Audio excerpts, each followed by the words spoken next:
when I was a teen, there were no books like this available for me to read. I grew up in the United States in the 1980s, and back then, you know, my favorite books were the same classics that you might have read, Little Women, Anne of Green Gables. I didn't actually read a book with LGBT main characters until I was an adult.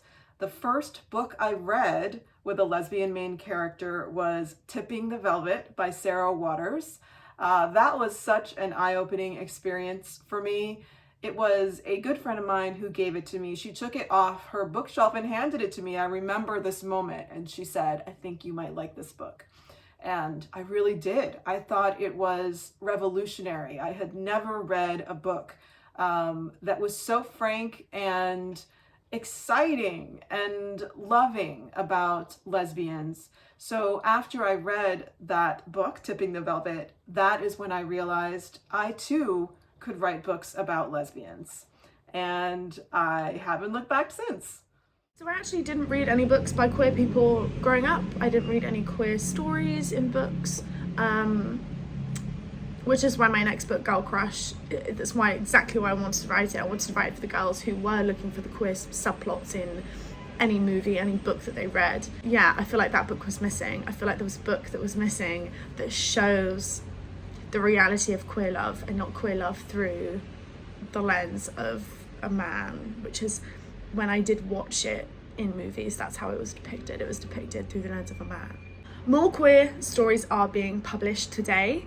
I just think they need to be told by queer people. And I know that's such a cliche, but the story does need to be told by the person. And also we need like a multitude of queer stories told by queer people, because just because a butch white girl has written a book about being a butch white girl, we also need a book about being a butch black girl, because they're completely different experiences. We need books about bisexual people, but we also need books about bisexual men, feminine bisexual women, butch bisexual women, because they do exist.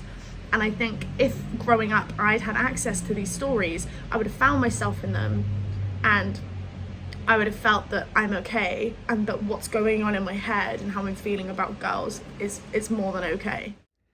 As a teenager growing up in the mid-2000s, there wasn't much queer content to consume, or at least I didn't find very much. So the content that I was gravitating towards was the content with really strong female characters who were snarky and funny. Books by Barry Johnsberg, The Whole Business with Kiffo and the Pitbull, and anything by Terry Pratchett that basically had, you know, the personality of a drag queen on the page in a fantasy world. It wasn't until I was later in my teens as a published author, when I got to meet authors, go to talks, I encountered queer authors like Patrick Ness and their work, and my world started opening up. And so even though I wasn't a teenager that long ago, the shift that has happened in the industry and in culture more broadly has been huge.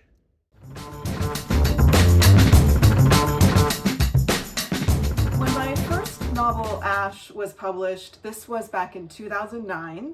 It was one of only 27 young adult books with LGBT characters published in the United States. It was really out of the ordinary in 2009. And I think that in the last year, like in, I would say 2020, 2021, hundreds of LGBTQIA books have been published. So the growth has truly been extraordinary. And I am so grateful and amazed that I've been able to be here for this transformation. One of the biggest differences for me as an author has been that back in 2009, when I was first debuting and I went to book events, I was often the only openly LGBT author at the event. I was definitely the only Asian American lesbian at a book event in the early 2010s. But now things have changed. I mean, we are still struggling with the pandemic, obviously, so we haven't fully gone back to in-person events, but I know that today I would not be alone at a book event. There would be other openly LGBT authors there, and it's amazing to be in a community of queer authors publishing today. I'm so grateful to be part of this change and to be here to witness it and be part of it. In my 15 years as a published author, I have seen a huge shift in the way that we treat LGBTQIA plus books, how they're published, how they're marketed. You know, back when I first dipped my toe into writing queer characters, it was very much, don't mention this character is gay in the promotion, you know, erase it from the blurb. Be very careful when you're giving talks about it. Is there a way that we can, you know, erase some of the queerness in the text? Those sort of conversations were happening because we were thinking that if a book's character was too queer, that might cost, you know, library placement or awards listings, things like that. Those were very real conversations that were happening in 2012. But fast forward to now, you know, I have really supportive publishers, including those at Hachette, who, you know, encourage me to be bolder, to, you know, not change the way I write, you know, to take into account a non-queer audience, to stop code switching and to actually let my characters be as queer as they need to be on the page and not shy away from that. And the result of that is, you know, a queer fantasy duology series like Monuments, which Hachette published in 2019 and 2020.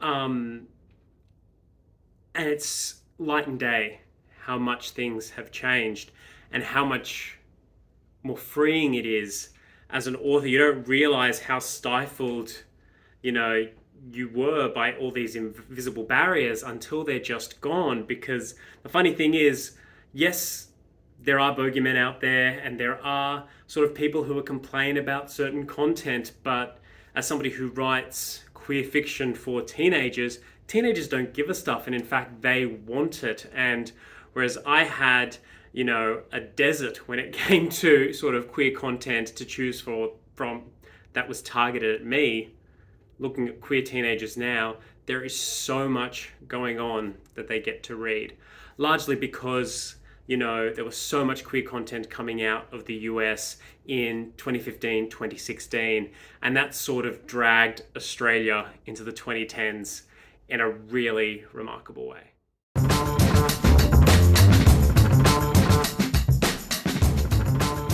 What do I love most about writing queer stories, and how did this come into play while writing your latest book?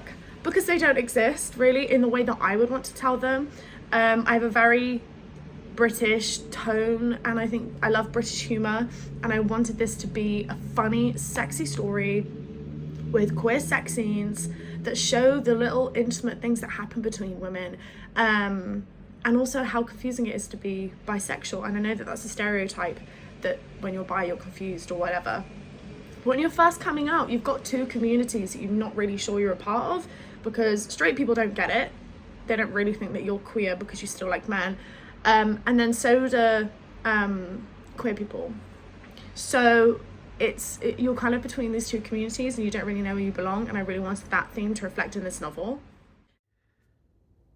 I know it's really naff and everybody probably says it and it sounds a bit hacky, but one of my favorite things about writing LGBTQIA plus fiction is that I am writing stories for kids like me. And there's that feeling where I know that if I had encountered books like the ones that I'm writing now when I was a teenager, then I probably wouldn't have spent those 10 years too long in the closet. And knowing that my book might reach the hands of someone and shift their life in a radical way, there's no better feeling than that. Like, sure, I can write a sentence that I think is really, really great, or a scene that just like pops off the page, and that's all great. As an author, I love it. But the thing about writing children's and teen fiction is that you have the chance to have a really huge impact on somebody. Another thing that I really, really love about writing LGBTQIA plus fiction is that it's lots of fun. You get to sort of find these really tired tropes and tired stories, and just by adding elements of queerness, they are completely transformed. And we often talk about diversity as, oh my God, this is so important. We're doing such good work, like I literally just said a minute ago. But at the same time, we get to just have fun and totally mess with the things that have come before. And that was something I really enjoyed doing with my Monuments Duology, published by Hachette. Taking one of those pretty standard fantasy adventure stories, and even the ones where queerness was implied or winked at, and I got to sort of put that queerness right in the center and really not be afraid of that. And that was, I hope that it was really eye-opening for teenagers, but at the same time it was really helpful for me as a queer adult to write.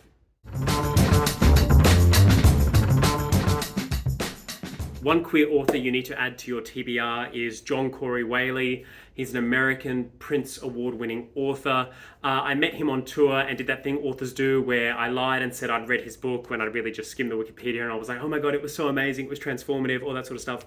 And then during lockdown, I read his book, Where Things Come Back. First few chapters, I was like, oh, okay, I'm not really getting a sense of this. And if you feel the same way, trust me, stick with it. By the end, it had me just sobbing, and it was an incredible piece of writing.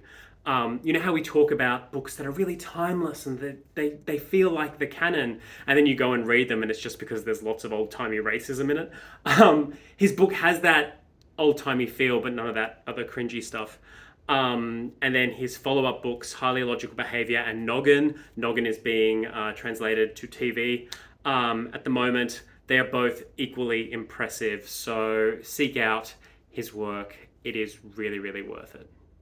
So 2 books that I want to recommend by queer authors is Untamed by Glennon Doyle and Queer Intentions by Amelia Abram. I love reading books by queer people, and I also love watching films that show queer love in them. So yeah, I love queer stories, and I'm really excited about the amount of people who might read my next novel, Girl Crush, and maybe realise that they're a bit gay. Or just learn some stuff about being queer that they didn't know before. And I think that straight people can learn a lot from queer people about how to love.